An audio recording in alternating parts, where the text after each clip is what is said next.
தந்தை, மகன், தூய ஆவியாரின் பெயராலே ஆமென். இயேசு கிறிஸ்து அன்புமிக்க சகோதர சகோதரிகளின் அனைவருக்கும் கிறிஸ்து இயேசுவின் அன்பு வணக்கத்தை தெரிவித்துக் கொள்கின்றேன்.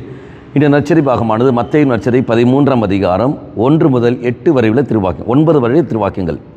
குறிப்பாக முதல் வாக்கியம்: அதே நாளில் இயேசு வீட்டிற்கு வெளியே சென்று கடலோரத்தில் அமர்ந்தார். மக்கள் பெரும் திரளாய் அவரிடம் ஒன்று கூடி வந்தனர். ஆகவே அவர் படகில் ஏறி அமர்ந்தார். திரண்டிருந்த மக்கள் அனைவரும் கடற்கரையில் நின்று கொண்டிருந்தனர். நாம் இங்கு பார்க்கின்றோம், இயேசுவை தேடி மக்கள் அனைவரும் அங்கு வருகின்றார்கள். மக்களே, நம்மை தேடி தெய்வம் வருகின்றார். நம்முடைய பங்கு தலங்களில் இதா திருப்பலி வழியாக தெய்வம் நம்மை தேடி வருகின்றார். அதிகாலையிலும் வருகின்றார், மாலையிலும் வருகின்றார். ஆனால் நீங்களும் நானும் அவரை தேடி வருவதில்லை, அவரை தேடி போவதும் இல்லை.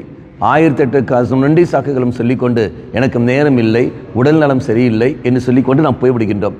ஞாயிற்றுக்கிழமை மட்டும் நான் வந்து விடுகிறேன் என்று சொல்லிக்கொண்டு நாம் செயல்பட்டு கொண்டிருக்கின்றோம். தினந்தோறும் ஒவ்வொரு நாளும் திருப்பலி கொண்டாடப்படுகிறது நம்முடைய பங்கு தலங்களில். ஆனால் பலவிதமான நொண்டி சாக்குகள் சொல்லிக்கொண்டு நாம் பங்கெடுக்காமல் இருக்கின்றோம். ஆனால் அதே காரியங்கள் அதே நாளில் அதிகாலையும் சரி, அது ராத்திரி ஆனாலும் சரி, உலக காரியங்களுக்கு நாம் முக்கியத்துவம் கொடுக்கின்றோம். பல வேலைகளுக்கு நாம் முக்கியத்துவம் கொடுக்கின்றோம். நம்முடைய உறவுகளுக்கு முக்கியத்துவம் கொடுக்கின்றோம். நமக்காக உயிரை விட்ட தெய்வம் அந்த 1 மணி நேரம் போலும் இறை சன்னதியில் வருவதற்கு நாம் தயக்கம் காட்டிக் கொண்டிருக்கின்றோம். நம்மளால் முடியாத காரியம் என்பது அல்ல, ஆனால் நாம் அதுக்கு முயற்சி எடுத்ததும் இல்லை, நாம் அதுக்கு உணர்ந்ததும் இல்லை. இறை சன்னதியில் மன்றாடுவோம், ஆண்டவரின் சக்தியை தாரும், தினந்தோறும் நான் திருப்பலியில் பங்கெடுக்க கிருபை எனக்கு தாரும் என்று சொல்லிக்கொண்டு இறைசி மன்றாடுவோம். அவ்வாறு திருப்பலியில் நாம் பங்கெடுக்கிற பொழுது, தினந்தோறும் நம் பலியில் பங்கெடுக்கிற பொழுது நம்மை அறியாமலேயே ஒரு மாற்றங்கள் ஏற்படும்.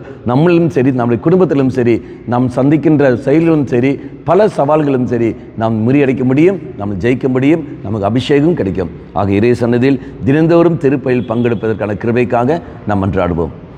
அம்மா மாதாவே, தெய்வ மாதாவே, எங்கள் மாதாவே, என் அன்னையே, விசேஷமாக எங்களுக்காக பரிந்து பேசும். ஆமென்.